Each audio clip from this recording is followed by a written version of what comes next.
Hello, welcome to Bagre TV. If you are new here, please subscribe and turn on the notification so you don't miss our next video. Biography of Lucky Dube. In the 90s, one of the reggae sounds that entertained most people around Africa was the delectable tune of this legendary South African artist. Hardly can one talk about reggae music in the whole world and not mention Lucky Dube. This reggae artist and Rastafarian had a long musical career for a good 25 years, and he was one of Africa's best-selling reggae artists. He was known as a freedom fighter for his songs were wired with themes of social justice that became the voice of the people. This man, who always said that Peter Tosh had influenced his music, had 20 albums in Afrikaans and English. Lucky Dube was born on the 3rd of August 1964 in Emalo.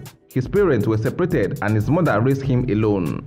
His mother, before his birth, had suffered a series of miscarriages, and his birth brought luck, hence the name Lucky. Lucky did not fully enjoy the warmth of his mother, for she had to relocate because of work, so he spent most of his childhood with his grandmother Sarah, who made sure Lucky Dube did not go astray but imbibed the sense of responsibility in him, and that counted as one of the greatest influences that made him become an activist later in life. Lucky wanted to help his family financially, and he took up a job as a gardener, but as time went on, he noticed that his earnings could barely feed a soul, not to talk of a family. He then sought for a better solution, and going to school seemed to be the only sensible thing at that time. In school, the love he had for music made him join the choir, and he made friends who shared the same passion. Together with his friends, they formed a band called the Sky Band. It was during that time that he discovered the Rastafarian movement. He fell in love with its ideology and became one of them. Clocking 18, he was urged to join his cousin's band, the Love Brothers, playing Zulu pop music known as Mbankaga. To support his music ambition and family, he worked as a guard for Hole and Coke at the car auctions in Midrand. Their band started making waves and drawing attention from investors. It was this time that the record company under Richard Solomon signed them.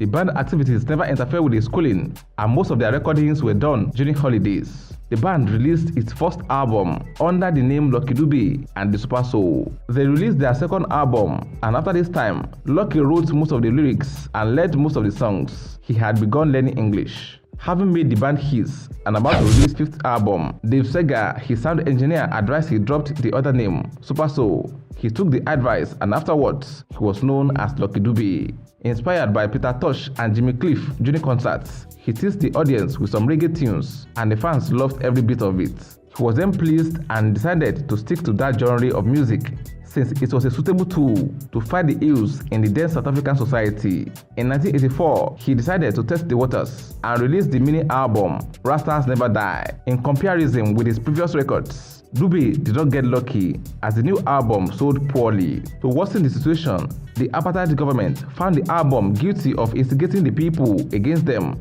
so it was banned. None of those discouraged Lucky Dube, who stuck to this genre. He produced a second reggae album, Think About It. It achieved platinum sales status and established Dube as a popular reggae artist in South Africa. Over time, he continued releasing reggae albums, having established himself as a reggae artist not just in South Africa, but in the international scene. In 1989, he won 4 OKTV awards for his song, Prisoner. The following year, he won for Capture Live and another for House of Exile. And in 1993, his album, Victims, sold over 1 million copies all over the world, and that earned him a contract with Motown in 1995.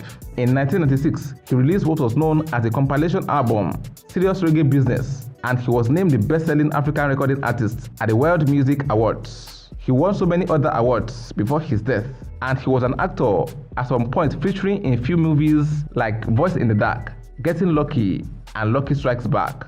This revolutionary fighter was killed in Johannesburg on the 18th of October 2007, shortly after dropping 2 of his 7 children off their uncle's house. According to police report, it was a case of carjackers who did not recognize him. 5 men were arrested in connection to his death. 3 were found guilty and sentenced to life imprisonment. Lucky Dube was a lover of children, and that explains why he had as many as 7. What's your take on Lucky Dube's music? Let's know in the comment section. Will it be ridiculous to subscribe to our channel? If no, please like this video, share and subscribe to our channel.